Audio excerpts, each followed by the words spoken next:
ഹരിക്കോട്ട് beans കൊണ്ട് ഒരു അടിപൊളി റെസിപ്പി നമുക്ക് തയ്യാറാക്കാം. അപ്പോൾ ഹരിക്കോട്ട് ബീൻസ് ഞാൻ കഴുകി ഒന്ന് എടുത്തിട്ടുണ്ട്. ഇതേപോലെ ഒന്ന് നീളത്തിലൊന്ന് കട്ട് ചെയ്തെടുത്തിട്ടുണ്ട്. ഇനി ഒരു പാൻ വെച്ചിട്ട് കുറച്ച് വെളിച്ചെണ്ണ ഒഴിച്ചു കൊടുക്കുക. അതിലേക്ക് കുറച്ച് സവാളയും 2 പച്ചമുളകും 1 ടേബിൾ സ്പൂൺ ഇഞ്ചി വെളുത്തുള്ളിയും കൂടി ഇട്ട് കൊടുത്തിട്ട് നന്നായിട്ടൊന്ന് വഴറ്റിയെടുക്കുക. ഇതിലേക്ക് 1 ടേബിൾ സ്പൂൺ നിലക്കടലയും കൂടി ഇട്ട് കൊടുത്തിട്ട് നന്നായിട്ട് ഒന്ന് വഴറ്റിയെടുത്തിട്ട് ആറിയതിന് ശേഷം നമുക്ക് ഇത് മിക്സിയുടെ ജാറിലേക്ക് ഇട്ട് കൊടുക്കുക. പിന്നെ ഒരു 2 ടൊമാറ്റോയും കൂടി അരിഞ്ഞത് അതും കൂടി ഇട്ട് കൊടുത്തിട്ട് നന്നായിട്ട് ഇതൊന്ന് അരച്ച് മാറ്റി വയ്ക്കാം. ഒരു പാനിലേക്ക് കുറച്ച് ഓയിൽ ഒഴിച്ച് കൊടുത്തിട്ട് നമ്മൾ അരച്ച മിക്സ് ഇതിലേക്ക് ഇട്ട് കൊടുത്തിട്ട് നന്നായിട്ട് വഴറ്റിയെടുക്കുക.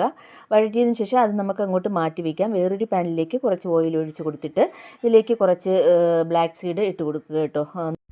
എന്നിട്ട് കട്ട് ചെയ്ത് വെച്ചിരിക്കുന്ന ബീൻസ് ഇതിലേക്ക് ഇട്ട് കൊടുത്തിട്ട് ആവശ്യത്തിന് ഉപ്പ് ഇട്ട് കൊടുത്തിട്ട് നന്നായിട്ടൊന്ന് വഴറ്റി മാറ്റി വയ്ക്കാം. നമ്മുടെ ഗ്രേവിയിലേക്ക് കുറച്ച് മഞ്ഞൾപ്പൊടിയും കുറച്ച് ഗരം മസാലയും കുറച്ച് കുമിൻ സീഡും കൂടി ഇട്ട് കൊടുത്തിട്ട് എന്നിട്ട് പച്ചമണം ഒന്ന് മാറുന്നത് വരെ ഒന്ന് വഴറ്റി കൊടുക്കുക. എന്നിട്ട് കുറച്ച് വെള്ളം ഒഴിച്ചിട്ട് നന്നായിട്ട് ഇതൊന്ന് ലൂസാക്കി എടുക്കുക.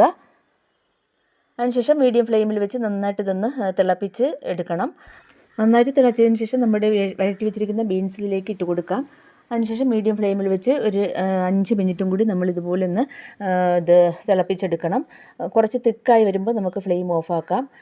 ഇപ്പോൾ ഇതാ കറി നന്നായിട്ട് തിക്കായി വന്നിട്ടുണ്ട്. ഇപ്പോൾ ഞാൻ ഫ്ലെയിം ഓഫാക്കി. ഇത് നമ്മുടെ പെറോട്ട ചപ്പാത്തിയുടെയൊക്കെ കഴിക്കാൻ പറ്റിയ അടിപൊളിയായിട്ടുള്ളൊരു കറിയാണ്. എല്ലാവരും ഒന്ന് ട്രൈ ചെയ്യണേ. വീഡിയോ ഇഷ്ടമായാൽ ഒന്ന് ലൈക്ക് ചെയ്യാനും സബ്സ്ക്രൈബ് ചെയ്തൊന്ന് സപ്പോർട്ട് ചെയ്യാനും മറന്നു പോകരുതേ.